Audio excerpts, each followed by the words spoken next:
Hey, Brandon Vuklich here with Multifamily Momentum, and stay tuned for this week's lesson in real estate investing.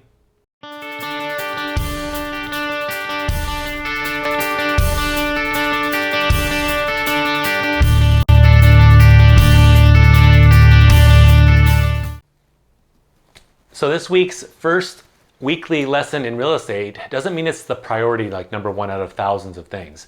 It just happens to be the first one we're doing in this new series under my channel. And it happens to deal with building rapport with your investor-friendly agent. That's me, right?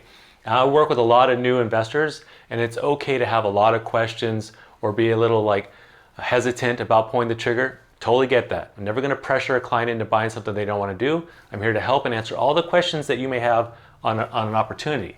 The problem I have is some red flags that come up, right?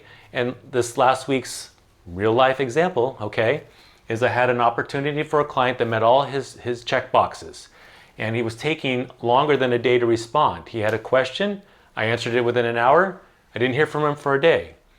Asked me another question, answered within an hour, didn't hear from him another day. That is a huge red flag for me, okay? That's not showing someone that's very serious about pulling the trigger on another hot opportunity. Second red flag was asking too many questions that are not applicable at this time, pre the due diligence.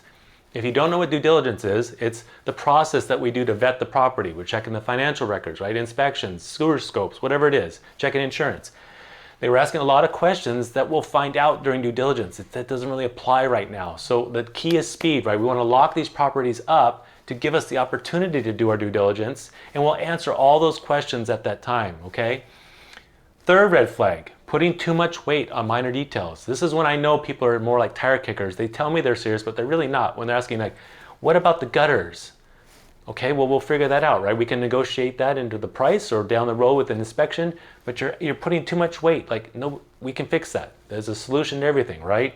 Don't put too much weight on the minor details. You do have to put some trust in the experience of your investor-friendly agent who's been doing this a long time, right? They know the process. I'm just speaking from personal experience. I've been doing this for 12 years, licensed for 12 years. I do this 6 days a week, 50 weeks out of the year, almost 52. I know what I'm doing, and I know a lot of this stuff comes up. And these are the red flags I have to watch out for. But if you're trying to build rapport with your agent, keep these things in mind. I can guarantee that client that I sent that to is now going to kind of drop down on that priority list because they didn't feel like they were very serious when the opportunity came up on the market again. Okay, thank you.